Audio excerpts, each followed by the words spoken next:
Você sabia que existe um animalzinho de cerca de 20 centímetros que ele consegue causar mais mortes do que tubarões? Sim, existe. Esse bichinho, ele consegue causar uma dor tão grande, capaz de fazer com que a pessoa morra afogada. Isso se for um toque de leve. Agora, se for inoculado uma grande quantidade de toxina, é fatal. Você quer saber quem é esse bichinho? Quer saber o nome dele? Então você precisa assistir nossa aula sobre os quinidários. Vem comigo e vamos assistir e conhecer mais sobre esse grupo de indivíduos tão peculiares e tão cheio de curiosidades. Bora lá?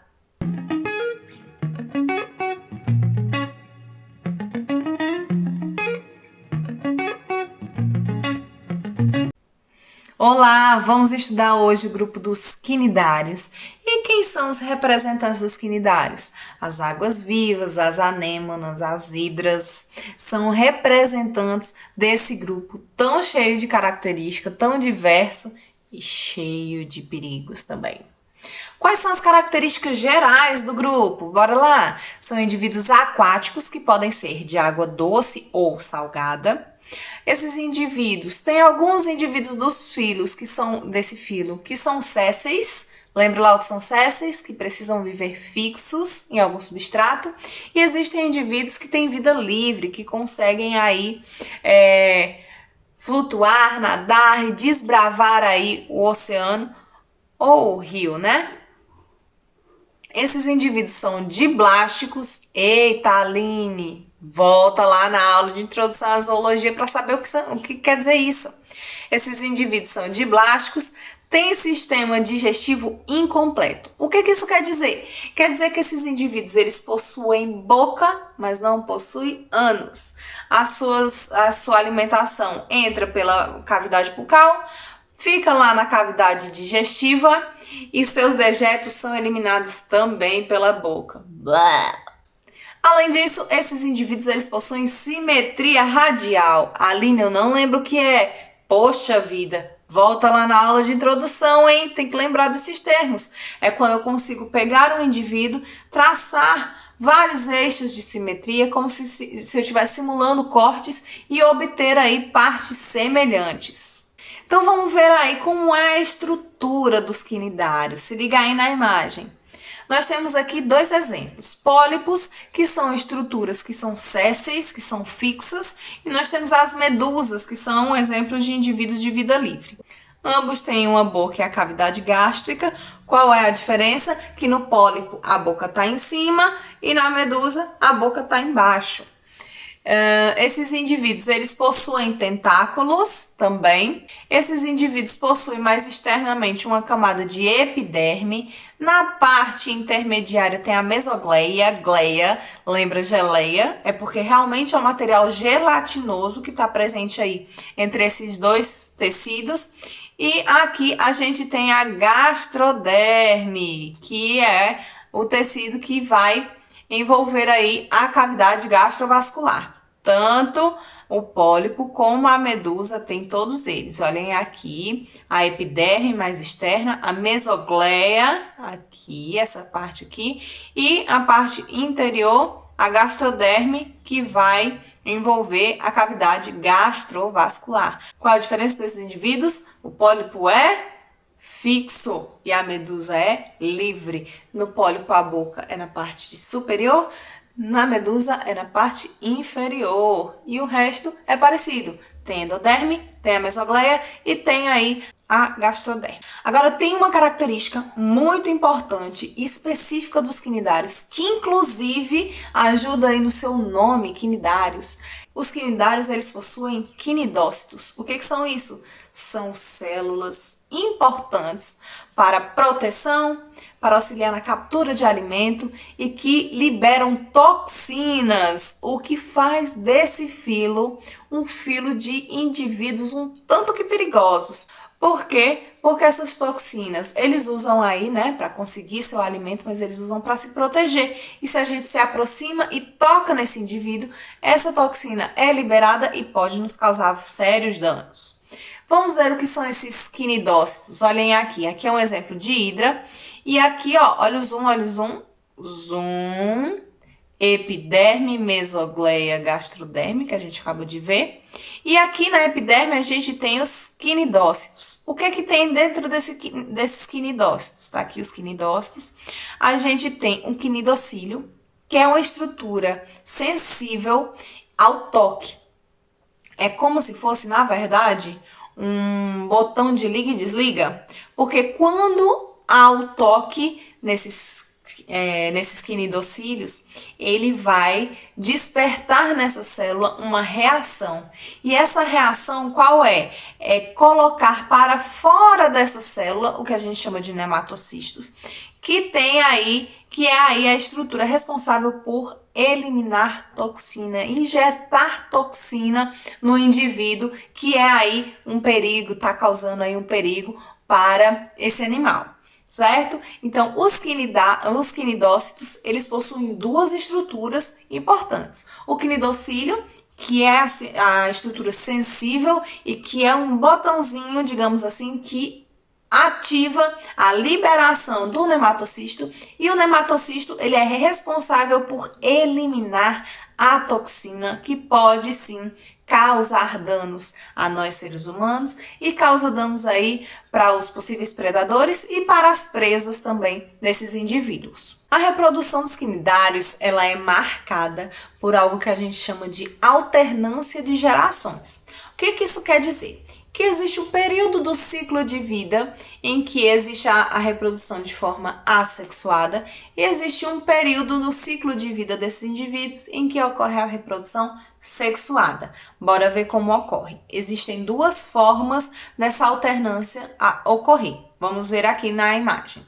Esse daqui é o exemplo da obélia, tá? Ela tem aqui sua parte fixa, sua colônia de obélias, em que ela produz aí dentro de suas estruturas pequenas medusas. Essas medusas são reproduzidas de forma assexuada e são liberadas no meio ambiente. Essas medusas, elas crescem, se desenvolvem e vão fazer parte do ciclo de vida desses indivíduos, que vai fazer a reprodução de forma sexuada. Então, essas medusas no meio aquático vai liberar os espermatozoides e os óvulos, que ao se encontrarem vão desenvolver, dá origem à larva, que ao se fixar se desenvolve formando aí um novo pólipo, uma nova forma fixa desses indivíduos, tá? Então, só revisando aqui, esse pólipo já adulto, ele vai dar origem a pequenas medusas que serão eliminadas no ambiente. Essas medusas vão crescer, liberar aí seus gametas, esses gametas ao se encontrar darão origem a uma larva, que ao se fixar em um substrato adequado, em um ambiente adequado, vai dar origem a um novo pólipo. Essa reprodução que a gente vai ver agora são reproduções que ocorrem nas aurélias, tá? E ela tem algumas diferenças a respeito da reprodução anterior. Na reprodução anterior, a gente viu que os indivíduos, eles tinham uma estrutura corporal, e nessa estrutura desenvolvia, digamos assim, umas bolsas em que eram produzidas e liberadas as medusas jovens.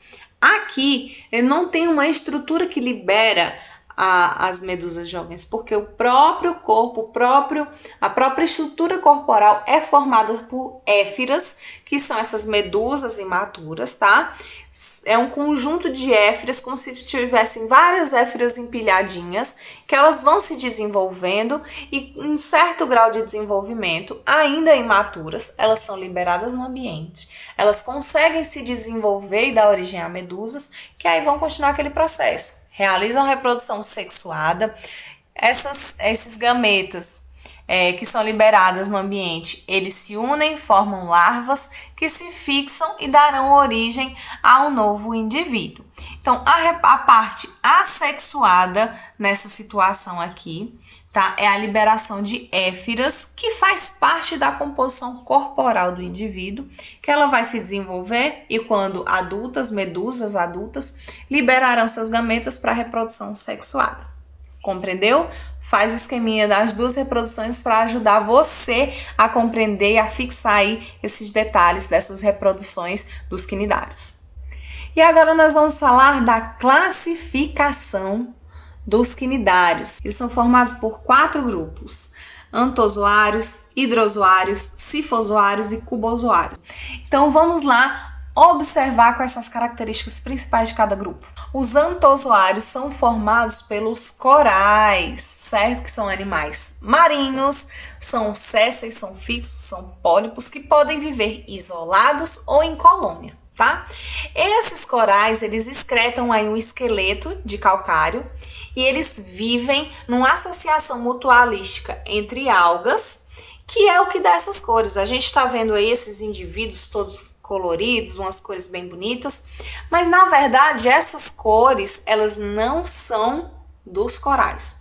Essas cores, elas aparentam ser, mas elas são resultado da associação dos corais com algas, que essas algas, ao realizarem a sua fotossíntese, produzirão alimentos que auxiliarão no desenvolvimento dos corais. Enquanto isso, ao estarem fixas nesses corais, os corais protegem elas aí dos predadores. Uma situação que ocorre, que vem ocorrendo com frequência, é o que se chama de branqueamento dos corais. Esse branqueamento dos corais ocorre porque, por alteração no ambiente, essas algas estão morrendo e aí estão deixando os corais sós, vamos dizer assim. Com a morte dessas algas, vai aparecendo a cor real do coral, certo? E isso vai trazendo prejuízo aí para tantos recifes de corais que estão sofrendo com isso. E por que está ocorrendo esse branqueamento, Aline? Por alterações no ambiente, como temperatura, pH, a exploração desses ambientes, desses recifes de corais, ele ocorre muito para que ocorram aí mergulhos, mais questão turística, e aí ocorre o pisoteamento, ocorre pesca predatória, e tudo isso vai afetando no ambiente, que vai aí trazendo prejuízos para o desenvolvimento das algas e, consequentemente, também para os corais. Os hidrozoários é o grupo representado pelas hidras e pelas caravelas. As hidras são fixas e as caravelas têm vida livre. As caravelas, é um fato bem curioso que elas, na verdade, formam uma colônia formada por um pneumatóforo, que é essa parte aqui, que é flutuante, e por vários pólipos que têm funções diferentes. Tem os pólipos com função digestiva, com função reprodutiva, e os pólipos cheios de quinidócitos que são responsáveis aí pela defesa do animal. São tentáculos cheios de toxinas para poder tentar aí se proteger de predadores. Os tentáculos das caravelas, possuem toxinas muito potentes, que podem causar várias lesões e mortes. São poucos os predadores das caravelas, justamente por conta da alta toxicidade dessas substâncias inoculadas por esses tentáculos. Na verdade, os poucos predadores que existem, eles são imunes a essas toxinas. O grupo dos sifozoários é o grupo que temos como representante as águas-vivas. As águas-vivas são indivíduos bem simples, tá? Com 2 tipos de tecido que permitem a ela uma grande capacidade de crescimento e de alimentação em grande quantidade também. Eles são marinhos, possuem vida livre e têm uma ação muito rápida quando se trata aí de predação ou de proteção, certo? Seus quinidócitos são rápidos e são tão fortes que são capazes de quebrar a gente. Conchas de crustáceos. Pensa aí nos quinidócitos potentes. Então, são os quinidócitos das águas vivas. Cuidado! Tão bonitinhas, tão lindas, mas elas são poderosas, podem nos causar muito prejuízo.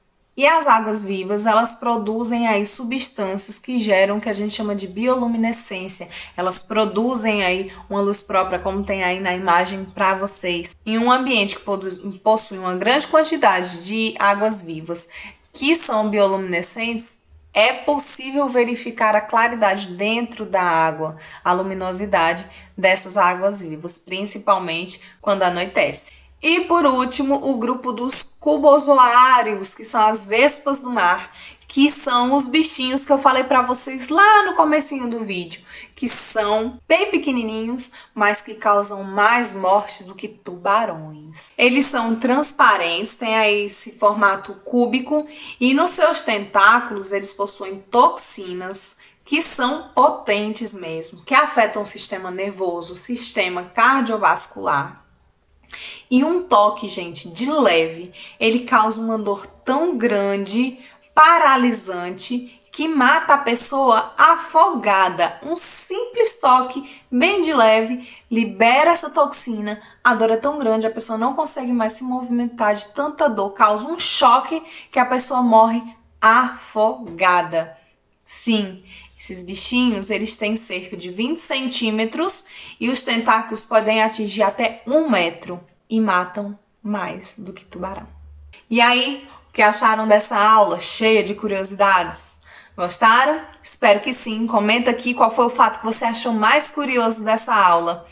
E por favor, me ajuda aí, se inscreve no canal, manda essa aula para os colegas, não esquece de curtir e coloca aqui, eu quero saber o que você achou mais curioso sobre esses bichinhos, sobre os quinidários. Espero você na próxima aula. Um grande beijo, tchau, tchau!